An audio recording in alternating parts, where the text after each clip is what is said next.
আসসালামু আলাইকুম, সবাইকে সকালের শুভেচ্ছা। সবাই কেমন আছেন জানাবেন। এই তো আলহামদুলিল্লাহ ভালো আছি। ফজরের নামাজ পড়ে ঘুমানোর পর 7টায় ঘুম থেকে উঠলাম, সাহেব কল দিল, কথা বললাম। এইমাত্র ছাদে চলে আসছি, বাচ্চাদের কাপড় রোদে দেওয়া ছিল, তাই ভাবলাম যে আপনাদের সাথে একটু শেয়ার করি। আলহামদুলিল্লাহ দেখেন ছাদের আনার গাছে কি পরিমাণ আনার ধরেছে। এটাতে কিন্তু সারা বছরই ধরে, আলহামদুলিল্লাহ। এবার অনেকগুলো ধরেছে, তার চেয়েও বেশি ধরেছিল গত বছর, কিন্তু এবছর লাস্টের দিকে অনেক ফুল আসছে, তার থেকে এগুলো হয়েছে। প্রথমে কিন্তু তেমন ফুল আসেনি, জানুয়ারি ফেব্রুয়ারির দিকে এবার ফলন বেশি ধরেনি, একটা দুটা হয়েছিল। এই তো অলবরি গাছের অলবরি একবার খেয়েছি, আবারও ফুল আসছে এখন, কিন্তু এগুলোও সিজনের এগুলোর মতো না, একেবারে ছোট ছোট। এই আলহামদুলিল্লাহ আল্লাহ রিজিকে একটা জাম্বুরা রেখেছে, অনেকগুলো ফুলের মধ্যে একটা জাম্বুরা এবছর টিকেছে। গত বছর 3টা ছিল, এবছর একটা, আরেকটা অবশ্য বড় ছিল, আমার মেয়ে ছিঁড়ে ফেলেছে। আর এই তো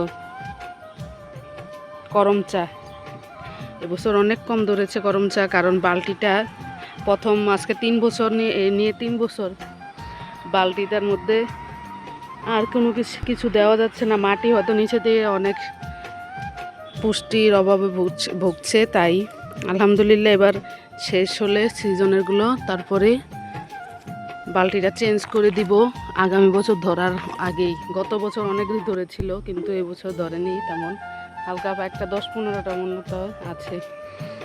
আর এই তো আমার নয়নতারা করলা গাছের বিচি কদিক থেকে যে এতগুলা আইছে, বাজার থেকে কিনা করলা খাওয়া হয় নাই, তারপরও এত করলা। এই যেহেতু আমি ইয়াগুলো দিয়ে দেই, সবজির বাচ্চাগুলো গাছের গোড়ায় দিয়ে দেই, সেজন্য এই বিচিগুলো থাকলে এগুলো থেকে আবার বিচি গাছ নিজে নিজেই উঠে যায়। এই তো লেবু, এটা আজকে 3 বছর পর প্রথম ফলন আসছে, আলহামদুলিল্লাহ।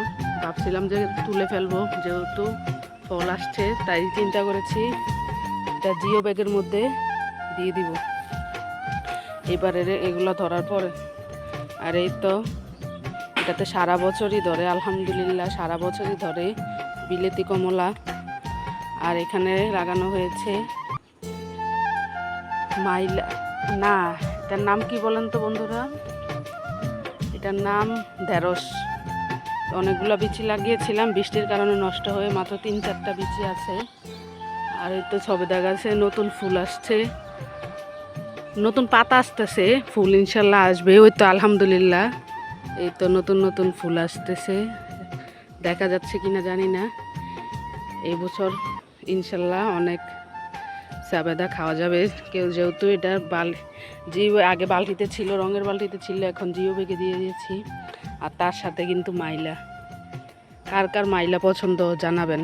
আর একটা দেশি শশার গাছ আলহামদুলিল্লাহ এখানে হয়েছে, বিচি লাগিয়েছিলাম 2-1টা, তার মধ্যে একটা গাছ অনেক ভালোভাবে পুষ্টি পেয়েছে, গ্রোথ অনেক ভালো হয়েছে।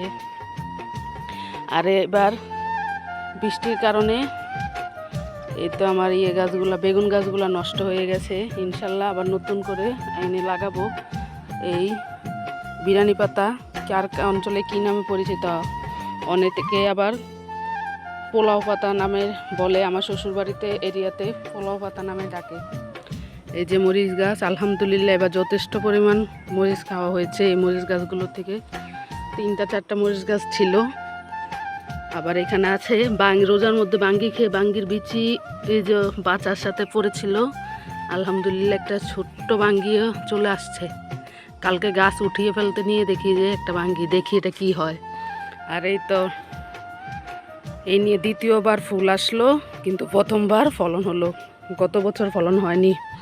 আর যদি এই পুদিনা পাতাগুলো আমার রমজানে আসতো, তাহলে হয়তো আমি রমজানে পুদিনা পাতা বিক্রি করে লাখপতি হয়ে যেতাম।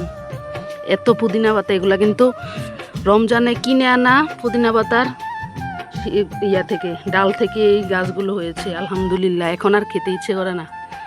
এই তো এখানে শশা গাছ, ঢেঁড়স গাছ, কইডা গাছ। চলেন আপনাদের সাথে আর একটা শেয়ার করি আমার কাটিমন আমের কি অবস্থা।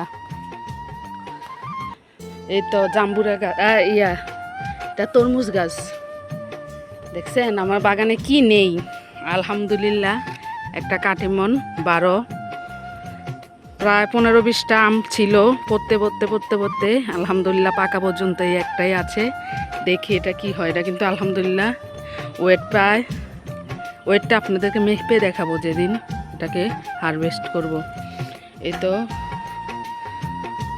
আমড়া গাছ, তার সাথে পেয়ারা গাছ। এটা কিন্তু লাল পেয়ারা, ভিতরটা লাল হয় বাইরটা সবুজ। আর নতুন একটা পেঁপে গাছ লাগিয়েছি। আর এই বাচ্চা মরিচ গাছটা এত মরিচ ধরেছে আজকে 4-5 মাস। এখন অবশ্য এটার আয়ু শেষ। এই তো আজকে এই পর্যন্তই। ভালো থাকবেন, আবার দেখা হবে নতুন কোনো ভিডিওতে। সবাই পাশে থাকবেন। আল্লাহ হাফেজ।